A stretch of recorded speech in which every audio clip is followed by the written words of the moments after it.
अस्सलाम वालेकुम students, 10th class computer science की आज की इस वीडियो में हम डिस्कस करेंगे टॉपिक नंबर 1.7 चैप्टर नंबर 1 से file system structure and management.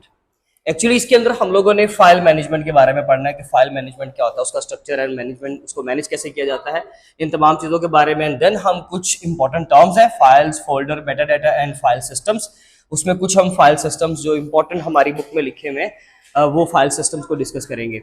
इसमें सबसे पहले अगर हम फाइल सिस्टम के बारे में बात करें ना, मैं पहले आपको चंद एक चीजें बता दूं कि एक्चुअली फाइल सिस्टम होता क्या। आप अपने कंप्यूटर के अंदर जितनी भी फाइल्स को स्टोर करते हैं ना, with the help of file system ही ये सारी चीजें जो है वो ऑर्गेनाइज्ड वे में पड़ी हुई हैं।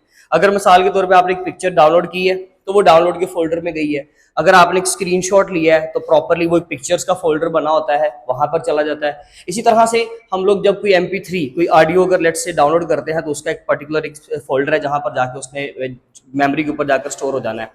ये सारी चीजें लेट से अगर किसी एक ही जगह पर डाउनलोड होती, जो डाटा हम USB से या किसी भी ड्राइव के जरिए से उसको उसके अंदर पोर्टेबल डिवाइस के जरिए से हम कंप्यूटर में स्टोर कर रहे हैं, ये सारी चीजें अगर एक जगह पर इकट्ठी हो जाएं तो hundreds even thousands of files किसी एक जगह पर ऑब्वियसली आ जाएंगी। उसमें जो नुकसान है वो क्या होगा कि हम डाटा को, फाइल्स को, फोल्डर्स को ढूंढ नहीं सकेंगे। ऑब्वियसली हमें फाइल्स को सर्च करने में प्रॉब्लम होगा, डाटा को फेच करने में प्रॉब्लम होगा और वहां पर फिर एक मेस क्रिएट हो जाएगा। ऑब्वियसली सबसे बड़ा ड्रॉबैक यही हुआ कि हम अपना जो पर्टिकुलर डाटा है हम उसको फाइंड ही नहीं कर पा रहे। हमने जो डाटा रखवाया था किसी पर्पज के लिए वो हमें मिल ही नहीं रहा। तो ये बेसिकली नुकसान है अगर फाइल सिस्टम कंप्यूटर फॉलो ना करे तो। फायदा फिर क्या होता है, फायदा देख लीजिए, आप ये पॉइंट्स नोट कर लीजिएगा बेशक। फायदा ये है, मैंने क्योंकि असल में बोर्ड पे सिर्फ वही पॉइंट्स लिखे जो आपकी बुक के अकॉर्डिंगली है, कुछ एक्स्ट्रा लिखूंगा ना तो वो बच्चों को अक्सर इश्यू बन जाता है। तो वहां पर इसलिए फिर आप लोग जो है ना, ये कुछ एडिशनल पॉइंट्स है, ये बहुत इंपॉर्टेंट है, ये आपको लिखने चाहिए। फाइल सिस्टम के आपको एडवांटेजेस के बारे में पता होना चाहिए। एक तो ये हमें ऑर्गेनाइज्ड वे में सारा डाटा प्रोवाइड करता है। नंबर 2 पे ये हमें सिक्योरिटी प्रोवाइड करता है, कोई भी जो है ना अनऑथराइज्ड यूजर उसको जो है वो एक्सेस नहीं कर सकता। इसी तरह से नंबर 3 पे ये एक फास्टर एक्सेस का मेथड है, आप कभी भी किसी भी टाइम पे क्विकली जो है वो डाटा को हासिल कर सकते हो, फेच कर सकते हो। ये कुछ एडवांटेजेस के पॉइंट थे। अब सबसे पहले एक फाइल सिस्टम के बारे में ना, जिसको पता नहीं है उसको फाइल सिस्टम समझाते हैं कि एक्चुअली फाइल सिस्टम होता क्या है। देखें, file system an operating system not only runs programs but also stores and organizes the users data. Operating system सिर्फ ये काम नहीं करता कि जी उसने प्रोग्राम चलाने हैं, एप्लीकेशंस को चलाना है, नो। एक्चुअली ये क्या करता है, जब भी यूजर ऑपरेटिंग सिस्टम को इस्तेमाल करेगा तो ऑपरेटिंग सिस्टम उसको आगे एक और फेवर भी देता है, और वो फेवर क्या देता है कि वो डाटा को स्टोर भी करता है और ऑर्गेनाइज भी करता है। यानी कि डाटा को स्टोरेज डिवाइस के ऊपर स्टोर तो करवाया, साथ में उसको मैनेज भी करवाएगा, उसको ऑर्गेनाइज करवाएगा, उसको तरतीब में रखेगा ताकि कल को अगर आपको ये सारा डाटा वापस चाहिए तो आपको वो दे सके। This is achieved through the file system. और ये सारा कुछ कैसे हासिल होता है, फाइल सिस्टम के through. That is the most important line. ये आपने सेंटेंस जो है ना ये अच्छे तरीके से तैयार कर लेना। Next, it provides a structured way for users and application to store, locate and manage the information on storage devices. और ये फिर हमें एक स्ट्रक्चर्ड वे प्रोवाइड करता है, एक बना बनाया स्ट्रक्चर प्रोवाइड करता है जो जिसके जरिए से हम लोग अपनी एप्लीकेशंस को, अपने डाटा को स्टोर कर सकते हैं, लोकेट कर सकते हैं। किसी भी जगह पे पड़ा हुआ है डाटा को हासिल करना, that is called as locate. उसको लोकेट कर सकते हो और अपनी सारी इंफॉर्मेशन को आसानी से बासानी आप मैनेज कर सकते हो with the help of file system. Actually होता क्या है, यूजर ऑपरेटिंग सिस्टम को इस्तेमाल करता है। ऑपरेटिंग सिस्टम कभी भी डायरेक्ट स्टोरेज डिवाइस के ऊपर पड़ी हुई फाइल्स आपको प्रोवाइड नहीं कर सकता, ये याद रखिएगा। कभी भी operating system directly storage device तक आपको नहीं लेके जा सकता। तो फिर एक्चुअली फ्लो क्या है, एक्चुअल फ्लो ये होता है कि यूजर ऑपरेटिंग सिस्टम से कम्युनिकेट करता है और ऑपरेटिंग सिस्टम इंटरेक्ट करता है विद द फाइल सिस्टम। सबसे इंपॉर्टेंट पॉइंट बस यही है, अगर आपको ये समझ आ गया तो समझ लीजिए कि अब चीजें आसान हो जाएगी। फाइल सिस्टम बेसिकली समझ लीजिए कि एक फाइल्स का सिस्टम है, डाटा को स्टोर करने का एक सिस्टम है। हर स्टोरेज डिवाइस अपना अपना फाइल सिस्टम इस्तेमाल करती है, जैसे यहां पर लिखा भी हुआ है, लेकिन आगे जब इस आर्टिकल पे चलते हैं तो प्रॉपर बताता हूं। यूएसबी अपना फाइल सिस्टम यूज करती है, जो आपका विंडोज है, विंडोज ऑपरेटिंग सिस्टम जहां पे भी इंस्टॉल होता है उसका एक अपना फाइल सिस्टम है। हर एक मैकिन्टोश जो मैक ऑपरेटिंग सिस्टम्स है उनका अपना एक फाइल सिस्टम है। इसी तरह से लिनक्स है, उसका अपना ऑपरेटिंग सिस्टम है। हर एक के अलग अलग बेनिफिट्स और ड्रॉबैक्स के पॉइंट्स भी हैं। तो खैर होता क्या है कि इस तरीके से फ्लो बेसिकली कंप्लीट होता है। अब नेक्स्ट इसमें देखिए, फाइल सिस्टम के कुछ ऑपरेशंस है। फाइल सिस्टम एक्चुअली करेगा क्या सर, अंदर देखे ना, अंदर बताए, कोर में डिटेल में बताएं कि ऑपरेटिंग सिस्टम क्या करेगा। देखिए जी, सॉरी, फाइल सिस्टम क्या करेगा। फाइल सिस्टम के ना कुछ बेसिक ऑपरेशंस होते हैं। ये फाइल को क्रिएट भी करवाता है। आप जो फाइल क्रिएट करते हो, न्यू पे क्लिक करते हैं, MS वर्ड, नोटपैड, व्हाटएवर, आप किसी भी चीज पे काम कर रहे हो, आपने फाइल क्रिएट की, वो आप क्रिएट का फंक्शन चलाते हो ऑपरेशन, वो फाइल सिस्टम का ऑपरेशन एक्चुअली। नंबर 2 पे आप डिलीट करना चाहो जी, बिल्कुल आप डिलीट भी कर सकते हैं। स्टोरेज डिवाइस उसको रिमूव करना है परमानेंटली, तब भी आप करते हो, वो भी किसका ऑपरेशन है, फाइल सिस्टम का। रीनेम करना है, फाइल का नाम बदलना है, चेंज करना है, या फाइल को किसी एक जगह से कट करके दूसरी जगह पर लेकर जाना है, यानी कि जहां पे आप वो कंट्रोल एक्स की कमांड यूज करते हो, ठीक है जी। एंड देन आपने एक फाइल को ओपन करना है, जस्ट डबल क्लिक करके ओपन करना है या क्लोज करना है। तो ये सारे ऑपरेशंस बेसिकली किसके होते हैं, file system. With the help of file system, due to the file system it is possible. ये सारा कुछ इसीलिए मुमकिन है क्योंकि आप फाइल सिस्टम को यूज कर रहे हो। हर ऑपरेटिंग सिस्टम किसी न किसी फाइल सिस्टम को यूज करता है, हर स्टोरेज डिवाइस किसी न किसी फाइल सिस्टम को यूज करती है, जिसके अपने प्रोज एंड कॉन्स हैं, उनको देखते हैं। नेक्स्ट हमारे पास कुछ इंपॉर्टेंट टर्म्स है, हमें ये तो पता होना चाहिए ना कि एक्चुअली फाइल होता क्या। सर फाइल क्या है? देखिए file basically collection of data होता है, रिलेटेड रिकॉर्ड्स, रिलेटेड डाटा। कुछ डाटा पड़ा हुआ है, जैसे डाटा में क्या होता है, आपकी पिक्चर हो सकती है, आपका ऑडियो हो सकता है, कुछ वीडियो फाइल हो सकती है, ठीक है जी। तो ये सारा जो है हमारा डाटा होता है, टेक्स्ट हो सकता है, नंबर्स हो सकते हैं। तो कलेक्शन ऑफ डाटा उसको फाइल कहते हैं। बड़ा सिंपल सी बात है, collection of data. Let's number 2 पे फोल्डर्स। फोल्डर क्या होता है? एक कबर्ड, जैसे एक कंटेनर होता है ना जिसके अंदर हमने कुछ सामान लोड किया होता है, तो वो समझ लीजिए कि एक फोल्डर है। मैं अगर आपको लाइब्रेरी की एग्जांपल से, बड़ा सिंपल सी एग्जांपल है वैसे तो इसके बिल्कुल लास्ट पे, लेकिन आप पहले जरा सुन लीजिए लाइब्रेरी में क्या होता है। देखिए जी, लाइब्रेरी पूरी जो है एक स्टोरेज डिवाइस है। एसएसडी कर लें आप, कर लें हार्ड ड्राइव कर लें आप, यूएसबी समझ लीजिए, फ्लैश ड्राइव। इसके अंदर हमारे पास कुछ फोल्डर्स हैं, सॉरी शेल्व्स बनी हुई है, ठीक है जी। शेल्फ जिसको बोलते हैं ना सिंगल में, तो शेल्व्स बनी हुई है, यानी कि जिसको आप कहते हो रैक्स बने हुए, ठीक है। तो ये रैक क्या है? ये बेसिकली फोल्डर होता है, इसको आप फोल्डर कहते हैं। क्यों? क्योंकि फोल्डर के ऊपर आप बहुत सारी फाइल्स को स्टोर कर सकते हो, यानी कि इसके ऊपर आप बहुत सारी बुक्स को रखवा सकते हो। तो बुक इटसेल्फ क्या है? बुक डाटा है, फाइल है। फोल्डर, रैक, शेल्फ जिसके ऊपर आपने रखा हुआ डाटा। और फिर ये पूरी जो है लाइब्रेरी, वो क्या है? लाइब्रेरी बेसिकली आपका एक पूरा स्टोरेज डिवाइस है। तो सर फिर लाइब्रेरियन कौन है? द मोस्ट इंपॉर्टेंट क्वेश्चन मैं आपसे पूछता हूं, जरा आप रुक के बताइए हाँ जरा कि लाइब्रेरियन क्या होगा। तो जरा सुनिएगा, लाइब्रेरियन बेसिकली यहाँ पे फाइल सिस्टम है जिसने ये सारा काम करवाया, उसने डाटा को रखवाया, उसने शेल्व्स बनवाई, उसने लाइब्रेरियन को लाइब्रेरियन ने ही बेसिकली वो किसी पर्टिकुलर प्लेस के ऊपर से जाकर डाटा उठा कर लाना है। भाई आपका सिस्टम, कंप्यूटर सिस्टम जो है, ऑपरेटिंग सिस्टम जो है, वो एग्जैक्ट किसी पोजीशन पर जाकर डाटा आपको नहीं लाकर दे सकता। वो किससे इंटरेक्ट करता है, किससे कम्युनिकेट करता है? वो कम्युनिकेट करता है एक फाइल सिस्टम से। तो ये लाइब्रेरियन से बेसिकली, तो लाइब्रेरियन जाएगा, उसको पता है फाइल कहाँ पड़ी है, किस जगह पर पड़ी है, किस फॉर्मेट में पड़ी है, कौन से रैक पे पड़ी है, फाइल लाकर फौरन से दे देगा। तो इसका मतलब है डाटा हमेशा कंप्यूटर में से कौन निकाल कर देता है? File system. होप सो कि ये दोनों समझ आ गए। मेटा डाटा, अच्छा ये बड़ा सिंपल सा है।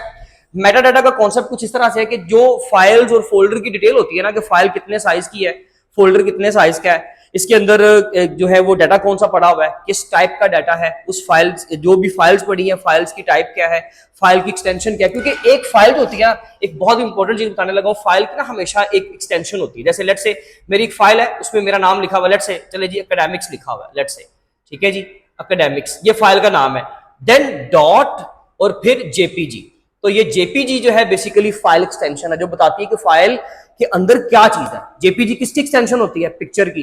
तो इसमें इमेज पड़ी हुई है, ये फाइल का नाम है। तो ये तीन चीजें बेसिकली प्रॉपर फाइल का नाम आपको बताती हैं, जिसमें फाइल नेम, डॉट और एक्सटेंशन, आपको डाटा के बारे में अंदाजा हो जाता है कि एक्चुअली इसके अंदर डाटा किस तरह का पड़ा हुआ है। तो मेटा डाटा क्या है? फाइल के बारे में या फोल्डर के बारे में details, data about data. Files हमारा डाटा है ना, तो डाटा के बारे में डाटा, फाइल के बारे में डाटा, के फाइल कितने साइज की है, कब बनाई गई थी, लास्ट उसको मॉडिफाई कब किया गया, उसके अंदर चेंज कब लाया गया, और वो किस टाइप की है, यानी कि उसकी एक्सटेंशन क्या है। तो ये सारा डाटा बेसिकली इसको बेसिकली हम क्या बोलते हैं? Meta data. एंड सिमिलरली आप फोल्डर के बारे में भी सारी डिटेल्स गेट कर सकते हो। तो इन दोनों के बारे में जो डाटा हमें प्रोवाइड करता है वो मेटा डाटा प्रोवाइड करता है। आपको स्क्रीन के ऊपर शो हो रहा होगा।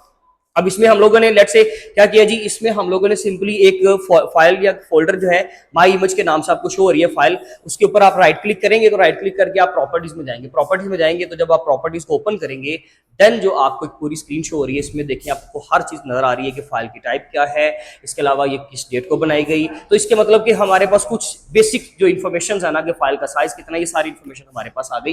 That is called as metadata. ठीक है जी। नेक्स्ट फाइल सिस्टम की बात करते हैं। फिर से फाइल सिस्टम जो स्टोरेज डिवाइसेस यूज करती है। File system is the way N operating system stores and organizes the files, यानी कि ऑपरेटिंग सिस्टम जिस मेथड से डाटा को स्टोर करता है, ऑर्गेनाइज करता है, उसको हम क्या कहते हैं? बेसिकली फाइल सिस्टम कहते हैं। Files organizes files on a storage device such as hard disk, SSD और USB।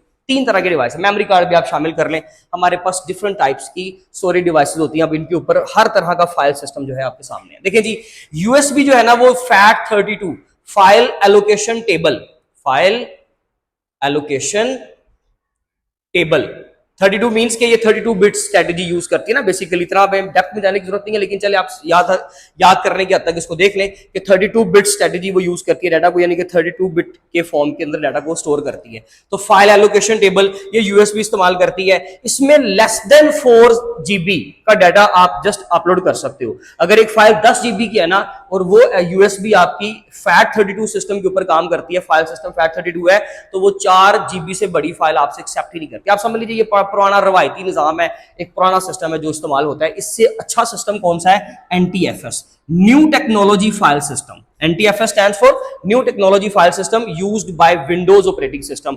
जितने भी विंडोज ऑपरेटिंग सिस्टम है 7, 8, 10, 11 ये सारे किसको यूज करते हैं? NTFS को। अच्छा, आप ये भी चेक कर सकते हो कि हमारे सिस्टम में सर कौन सा फाइल सिस्टम इस्तेमाल हो रहा है। अगर आप विंडोज यूज कर रहे हो तो NTFS है, लेकिन चले आपको दिखाने के लिए तो आपके सामने एक स्क्रीनशॉट शो हो रहा है। इसमें हमने एक ड्राइव के ऊपर ना राइट क्लिक किया, किसी भी ड्राइव CD, व्हाटएवर, किसी भी ड्राइव के ऊपर राइट क्लिक किया तो आपके सामने आ जाएगी एक स्क्रीन, उसके ऊपर आपको प्रॉपर्ली मेंशन्ड है कि इसके अंदर कौन सा फाइल सिस्टम इस्तेमाल हो रहा है। तो ये बेसिकली तरीका होता है चेक करने का कि हमारे पास फाइल सिस्टम कौन सा। तो NTFS एक बड़ा जबरदस्त मेथड है, रिलायबल, फास्टर एक्सेस। इसके अंदर आप फाइल सिस्टम को बड़ी अच्छे तरीके से यूज करते हो, यानी कि फाइल्स को बड़ा फास्टर आप मेथड से क्विकली आप फाइल्स को क्या कर सकते हो? एक्सेस कर सकते हो। फिर ये इसकी परफॉर्मेंस इतनी अच्छी है कि इसके आप अंदर आप इंक्रिप्शन, इसके अंदर बिल्ट इन इंक्रिप्शन होती है, यानी कि आप फाइल्स को इंक्रिप्ट करना चाहो तो आपको बाहर से एक सॉफ्टवेयर डाउनलोड नहीं करना पड़ेगा। फाइल को इंक्रिप्ट मतलब जो भी फाइल के अंदर सारा डाटा लिखा हुआ है ना, इसको किसी दूसरे सिस्टम के अंदर, दूसरे अल्फाज के अंदर बदल देना ताकि कोई इसको समझ ना पाए, कोड वर्ड्स में तब्दील कर देना, उसको इंक्रिप्शन कहते हैं। तो ये इंक्रिप्शन भी करवाता है NTFS। क्या करवाता है जी? ये इंक्रिप्शन करवाता है, ठीक है। इसके अलावा बेटर परफॉर्मेंस, इसके अंदर हमारे पास बेटर परफॉर्मेंस है और ये सिक्योर है। ये इतनी सिक्योर नहीं है। फिर इसके अंदर फाइल का भी मसला। अब उसके अंदर सबसे बड़ी बात, आप चाहे हंड्रेड्स ऑफ GB का डाटा एक फाइल जो है वो आप इसके अंदर स्टोर कर लें, ये करेगा, कोई इश्यू नहीं है। Apple file system, AP stands for Apple file system, या फिर ये होता है हायरार्किकल फाइल सिस्टम प्लस। ये दोनों वर्जन जो है ना ये मैकिन्टोश के अंदर इस्तेमाल होते हैं, यानी कि ये एप्पल ऑप्टिमाइज्ड है। इसके अंदर हम एप्पल के जितने भी सिस्टम है ना वो इस फाइल सिस्टम को इस्तेमाल करते हैं, उससे भी ज्यादा सिक्योर। भाई एप्पल तो नाम ही बेसिकली क्वालिटी का है, तो समझ लीजिए कि यहाँ पे और भी ज्यादा सिस्टम सिक्योर होगा। बाकी इसमें भी बड़े साइज की फाइल आप स्टोर कर सकते हो। और फिर आता है 4th एक्सटेंडेड फाइल सिस्टम, ये बेसिकली उसका वर्जन लिखा हुआ 4th एक्सटेंडेड, ये खास करके लिनक्स में इस्तेमाल होता है। ये बड़ा रिलायबल, बड़ा सिंपल सा स्केलेबल सा मेथड है। इसमें हम जिस तरह की मर्जी आपकी फाइल का जो भी साइज हो आप स्टोर कर सकते हो। फिर एक रिलायबल मेथड है, परफॉर्मेंस भी अच्छी है, फिर इसमें फास्टर एक्सेस है। इसके अलावा आप सिक्योरिटी भी आपको अच्छी प्रोवाइड कर देता है। लिनक्स और यूनिक्स ये ऑपरेटिंग सिस्टम जो थे ये सिक्योरिटी के लिहाज से बला के थे, तो ये याद रखिएगा। ये हमारे पास कुछ ऑपरेटिंग सिस्टम, ये फाइल सिस्टम था जो हम इस्तेमाल करते हैं। आप ऐसे समझ लीजिए बहुत आसानी से कि लेट्स से एक बच्चा ना, लेट्स से वो FAT32 यानी कि एक स्कूल के अंदर पढ़ता था, जब वो किसी दूसरे स्कूल के अंदर जाएगा तो उसके रूल्स एंड रेगुलेशंस बदल जाएंगे। काम तो वही है, बच्चा तो वही है। तो आप ऐसे समझ लीजिए कि जो आपका डाटा होता है ना, लेट्स से आपका डाटा यूएसबी में पड़ा हुआ है, आपने उसको कंप्यूटर सिस्टम में डालना है, यानी कि आपने एक ऐसा सिस्टम जिसमें पीसी पे विंडो इंस्टॉल्ड है, उस विंडो के साथ, उस सिस्टम के साथ आपने यूएसबी अटैच की, आपकी फाइल यूएसबी से ट्रांसफर होकर किस में आ रही है? पीसी के अंदर। पहले वो FAT32 सिस्टम के अंदर थी यूएसबी के अंदर, अब वो किस में आ रही है? पीसी के अंदर, जिसमें विंडोज है, जिसमें NTFS new technology file system इस्तेमाल होता है। तो कोई मसला नहीं है। पहले उसके रूल्स एंड रेगुलेशन, उसके स्टोर होने का जो तरीका था, ऑर्गेनाइज होने का जो तरीका था, जो बाहर यूजर को समझ नहीं आता, यूजर को नजर नहीं आता कि अंदर क्या हो रहा है, वो बेसिकली FAT32 था। अब वो क्या हो गया? अब NTFS हो गया। तो उसके रूल्स एंड रेगुलेशन चेंज कर दिए गए हैं, बिल्ट इन वे में उसको बेसिकली अलग तरीके से स्टोर कर दिया गया है। नेक्स्ट, अगर आप उसी फाइल को अगर के किसी ऐसे सिस्टम में डालते हो जिसके ऊपर मैकिन्टोश इंस्टॉल्ड है, ऑपरेटिंग सिस्टम कौन सा? मैक वाला, देन उसके रूल्स एंड रेगुलेशन चेंज हो जाएंगे। उसका ऑर्गेनाइजेशन जो है, मेमोरी ऑर्गेनाइजेशन जो है, वो सारा पैटर्न बदल जाएगा। आपके लिए फाइल सेम है। तो यही समझ लीजिए कि एक बच्चा पहले स्कूल में पढ़ता था, अगर इसमें आएगा तो बच्चा तो वही है, हाँ उसका यूनिफॉर्म बदल जाएगा, उसका स्कूल टाइम बदल जाएगा, उसका जो है वो सिलेबस बदल जाएगा, तो उसके रूल्स एंड रेगुलेशन ये सारी चीजें बदल जाएंगी, बाकी डाटा तो वही है। तो ये बेसिकली होता है कि समझ लीजिए कि ये डिफरेंट स्कूल्स हैं, आप ये समझ लीजिए, ठीक है जी।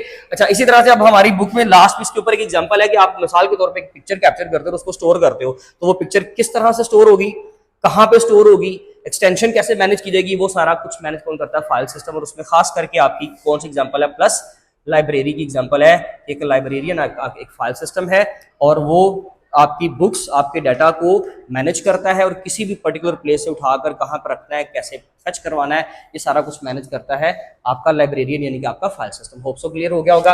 एक इंपॉर्टेंट क्वेश्चन है, लॉन्ग क्वेश्चन भी कंसिडर हो सकता है। इसमें फाइल और फोल्डर के दरमियान में डिफरेंस नोट करें। Short question, what is Meta data, short question और एमसीक्यू के हवाले से इंतहाई इंपॉर्टेंट। फाइल सिस्टम्स के नाम सारे शॉर्ट क्वेश्चन में, फाइल सिस्टम की डेफिनेशन वेरी इंपॉर्टेंट, ये लिख दें, ये लिख दें, बात एक ही है, ये लिखें ज्यादा अच्छी बात है, ठीक है जी। साथ में फाइल सिस्टम्स के नाम लिखें, इन सब की एब्रीविएशन एमसीक्यू में तैयार करें। ओवरऑल आप इसको लॉन्ग कंसिडर करें, आप करें तैयार, लेकिन मैंने जितने भी इसके अंदर कुछ पॉइंट्स हैं, बाकी इसके नोट्स आपको मिल जाएंगे इंशाल्लाह बहुत जल्द। आप इसका स्क्रीनशॉट ले लें, बाकी इंशाल्लाह मिलेंगे अपनी नेक्स्ट वीडियो में। तब तक अपना ख्याल रखें। Thank you so much. अल्लाह हाफ़िज़।